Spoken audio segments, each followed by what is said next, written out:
Good morning students. हम लोग पढ़ चुके हैं हमारे केमिस्ट्री के चैप्टर 2 की तरफ and welcome you all to college की पढ़ाई यूट्यूब चैनल। अगर आपको कॉलेज रिलेटेड वीडियोस देखने हैं और इन्फॉर्मेशन गेन करनी है तो मेक श्योर आपने इस चैनल को सब्सक्राइब करा हो और वीडियो को लाइक करना अगर आप बिल्कुल भी अगर थोड़ा सा भी हेल्पफुल रहा तो। So without any further due let's start this chapter. तो चैप्टर का नाम है हमारा लुब्रिकेंट। लुब्रिकेंट हमारा चैप्टर का नाम है।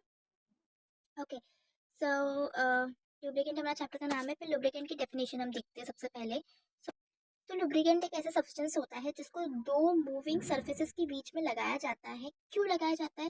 ताकि वो रिड्यूस करे। क्या रिड्यूस करे? फ्रिक्शन, वियर या फिर हीट जनरेशन। सिर्फ इतनी ही डेफिनेशन है कि लुब्रिकेंट एक सब्सटेंस है जो कि इंट्रोड्यूस किया गया है दो मूविंग सरफेसेस के बीच में ताकि वो रिड्यूस कर सके friction, heat heat generation and wear. ठीक है, तो अगर ये सब रिड्यूस करेगा तो वो क्या इंश्योर करेगा? वो इंश्योर करेगा कि स्मूथ और एफिशिएंट ऑपरेशन हो रहा है किसी भी मशीन का। अब functions of lubricant very very important because question आ जाता है 3 मार्क्स में 5 मार्क्स में, तो 3 पॉइंट्स 5 पॉइंट्स आपको अकॉर्डिंग लिख लेना है। तो लुब्रिकेंट सबसे पहले फ्रिक्शन रिड्यूस करता है, हमने डेफिनेशन में ही देख लिया। वियर एंड टीयर रिड्यूस करता है, ये भी डेफिनेशन में देख लिया। फिर हीट जनरेशन जो है वो भी क्या करता है? रिड्यूस करता है। मतलब हीट जो गरम गरम चीज़ है, हीट जो है उसको रिड्यूस कर रहा है तो ठंडा कर रहा है। हीट को रिड्यूस कर रहा है मतलब मशीन को ठंडा कर रहा है, तो एक्ट कर रहा है कूलेंट की तरह। ठीक है, तो एक्ट एज अ कूलेंट हो गया। अब प्रिवेंट्स कोरोशन, कोरोशन को भी प्रिवेंट करता है, एक ही पॉइंट हो गया। And act as a seal, एक सील की तरह भी एक्ट करता है, मतलब एक्ट एज अ सील, ये भी एक पॉइंट है। तो act as a seal. Now let's move to next slide. अब क्लासिफिकेशन ऑफ लुब्रिकेंट अगर हम देखें तो lubricant can be classified based on physical state and origin. ठीक है, तो लुब्रिकेंट जो है 4 तरह में क्लासिफाइड किए जाते हैं। सबसे पहला हो गया हमारा लिक्विड लुब्रिकेंट, फिर हो गया semi solid, solid and gaseous. Liquid, semi solid, solid, gaseous. ठीक है, तो अब यहाँ पे एग्जांपल्स भी दे रखे हैं, तो दो एग्जांपल्स आपको याद रखना है। लिक्विड में कोई भी लिक्विड चीज़ ही होगी, जैसे ऑयल, तो दो ऑयल के नाम हो गए, vegetable oil, mineral oil. Semi solid में ग्रीस आ गया। ठीक है, ग्रीस एक सेमी सॉलिड सब्सटेंस होता है, इसको हम आगे पढ़ेंगे भी ग्रीस के बारे में। फिर सॉलिड जो है उसमें ग्रेफाइट, मोलिब्डेनम डाइसल्फाइड आ गया। एंड गैसियस में जो है एयर, गैसियस में गैस आएगी तो एयर, और एयर गैसेस आ गई। ठीक है, फिर नेक्स्ट स्लाइड में हम चलते हैं। तो यहाँ पे हम पढ़ रहे हैं कि liquid lubricant, semi solid, solid and synthetic. तो एक हमने गैसियस लुब्रिकेंट पढ़ा था पिछली साइड में, उसके बारे में सिर्फ उतना ही पढ़ना है। और अगर एक और आपसे कोई पूछे तो सिंथेटिक लुब्रिकेंट भी क्लासिफिकेशन होता है। ठीक है, मेन तो ये 4 होते हैं, बट गैसेस भी आप पढ़ सकते हो। गैसेस में वो 2 एग्जाम्पल्स याद कर लेना। ठीक है, तो अब ये जो है ये क्लासिफिकेशन है, यानी लिक्विड को भी 3 तरह में क्लासिफाई कर रखा है, 3 टाइप्स में क्लासिफाई कर रखा है, एनिमल, मिनरल, सिंथेटिक में।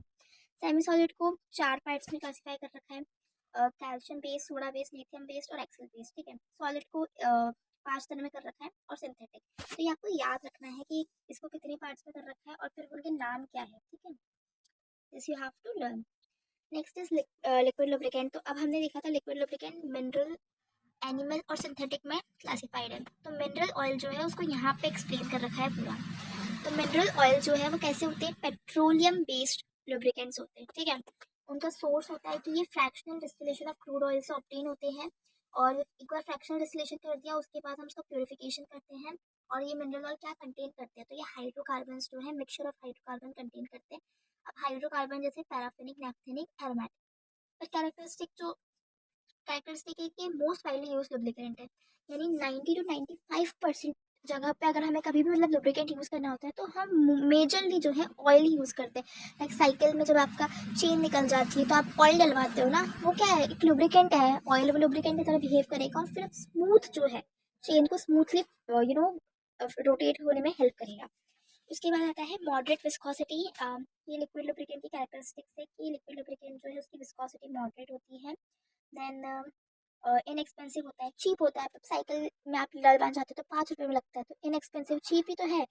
ठीक है, और लार्ज क्वांटिटी में अवेलेबल होता है। और oxidation stability can be improve bye additives, यानी इस ऑयल में अगर हम कुछ और 2-3 चीज़ें अगर ऐसे ऐड कर देते, कुछ एडिटिव्स ऐड कर देते, तो इसकी ऑक्सीडेशन स्टेबिलिटी जो है वो इंक्रीज होती है, यानी ऑक्सीडेशन के अगेंस्ट रेजिस्टेंट। ओके, तो यही है बेसिकली, हम कोई भी एडिटिव ऐड करके उसकी ऑक्सीडेशन स्टेबिलिटी जो है इम्प्रूव कर सकते हैं। फिर examples of some mineral oil दे रखे, engine oil, gear oil, turbine oil, कोई भी 2-3 ऐड आप कर लो। नेक्स्ट हमें दे रखा है वेजिटेबल एंड एनिमल ऑयल, जो कि second classification of liquid lubricant है। ठीक है, ये वेजिटेबल एंड एनिमल ऑयल। तो वेजिटेबल एंड एनिमल ऑयल जो है इसको हम फैटी ऑयल्स भी बोलते हैं। इसका सोर्स है, तो वेजिटेबल एंड एनिमल है, नाम में है, तो एक तो वेजिटेबल और एनिमल्स के थ्रू डिराइव होगा ये ऑयल। तो वेजिटेबल मतलब प्लांट्स से, ठीक है, डिराइव फ्रॉम प्लांट्स। प्लांट्स मतलब vegetable oils, and animals, animals में एनिमल फैट्स और ऑयल से जो है डिराइव होता है। कंपोजिशन तो ये मेनली ट्राइग्लिसराइड्स और फैटी ऑयल्स जो है इसमें होता है प्रेजेंट। कैरेक्टरिस्टिक है कि इसकी लुब्रिसिटी बहुत ज़्यादा होती है, सपोनिफिकेशन वैल्यू ज़्यादा होती है, एंड गुड बाउंड्री लुब्रिकेशन ये जो है प्रोवाइड करता है, क्योंकि इसके पास पोलर ग्रुप्स है। फिर उसके बाद है पुअर ऑक्सीडेशन। नेक्स्ट है पुअर ऑक्सीडेशन स्टेबिलिटी, मतलब ऑक्सीडेशन स्टेबिलिटी इसकी पुअर है। हमने लास्ट केस में देखा था कि हम इसकी मिनरल ऑयल की ऑक्सीडेशन स्टेबिलिटी इंक्रीज कर सकते हैं एडिटिव्स ऐड करके, ठीक है। इधर इसकी जो ऑक्सीडेशन स्टेबिलिटी है वो पुअर ही है। फिर ये एक्सपेंसिव होता है और लिमिटेड क्वांटिटी में होता है। मिनरल ऑयल इनएक्सपेंसिव था और बहुत ज़्यादा क्वांटिटी में प्रेजेंट होता है। फिर example of vegetable and animal oil, तो वेजिटेबल ऑयल वेजिटेबल से ऑप्टेन होता है, जैसे castor oil, rape seed oil, cotton oil, ठीक है, पाम ऑयल। इन सब के प्लांट्स उगते हैं ना, तो प्लांट्स से ये कॉटन और पाम ऑयल ये होता है। फिर एनिमल ऑयल एनिमल से ऑप्टेन होते हैं, तो जैसे फ़िश ऑयल भी होता है, fish Lord oil, tallow oil, ठीक है, ये सब ऑयल हो गए। अब नेक्स्ट होता है grease and semi solid lubricant, यानी सेमी सॉलिड लुब्रिकेंट जो है उसका हमने एग्जाम्पल देखा था, जो कि था ग्रीस, ठीक है। अब ग्रीस जो है वो है क्या, तो ग्रीस बेसिकली कोई थिकनिंग एजेंट, कोई थिक एजेंट है। तो ये कोई थिक है, कोई थिक एजेंट है। When an thickening agent is added to oil, thickening agent में जब हम ऑयल ऐड करते हैं तो बेसिकली ये हमें प्रोवाइड करता है ग्रीस, ठीक है। थिकनिंग एजेंट में जब हम ऑयल ऐड करते हैं तो ये हमें प्रोवाइड करता है ग्रीस। एंड ये हो गई ग्रीस की डेफिनेशन, कि जब थिकनिंग एजेंट में हम ऐड कर रहे हैं लुब्रिकेटिंग ऑयल, तो सब्सटेंस जो अचीव हो रहा है वो ग्रीस कहलाता है। ग्रीस जो है प्रिपेयर किए जाते हैं saponification of fat with alkali से, ये ग्रीस की प्रिपरेशन मेथड है। फिर followed by mixing hot lubricating oil. Consistency of finished grease is determined by total amount of mineral oil, यानी कि आपको ग्रीस जो है वो कैसा चाहिए, थिक चाहिए कि फ्लोएबल चाहिए, पतला चाहिए कि गाढ़ा चाहिए। तो वो मिनरल ऑयल आप कितना डाल रहे हो, अमाउंट ऑफ मिनरल ऑयल, ये जो ऑयल हम ऐड कर रहे हैं आप कितना ऐड कर रहे हो, उसकी वजह से जो है कंसिस्टेंसी ऑफ ग्रीस डिटरमाइन होती है, ठीक है। फिर द लुब्रिकेटिंग ऑयल में भी पेट्रोलियम ऑयल। अब ये जो ऑयल हम ऐड कर रहे हैं कौन सा हो सकता है, ये पेट्रोलियम ऑयल हो सकता है या फिर सिंथेटिक ऑयल हो सकता है। और ये जो थिकनर है ये कंसिस्ट कर सकता है soap of sodium, calcium, barium और एल्यूमिनियम, ठीक है। फिर अब क्लासिफिकेशन ऑफ ग्रीस, तो हमने प्रीवियस स्लाइड में देखा था कि जो ग्रीस है ये चार तरह में, सेमी सॉलिड लुब्रिकेंट मतलब ग्रीस, ठीक है, सेमी सॉलिड लुब्रिकेंट मतलब ग्रीस। अब ग्रीस जो है वो चार तरह में क्लासिफाइड है, चार टाइप्स में क्लासिफाइड है। वो हम देख रहे हैं, ये सोडा, कैल्शियम, लिथियम और एक्सल बेस्ड ग्रीस, ठीक है, एक्सल बेस्ड ग्रीस।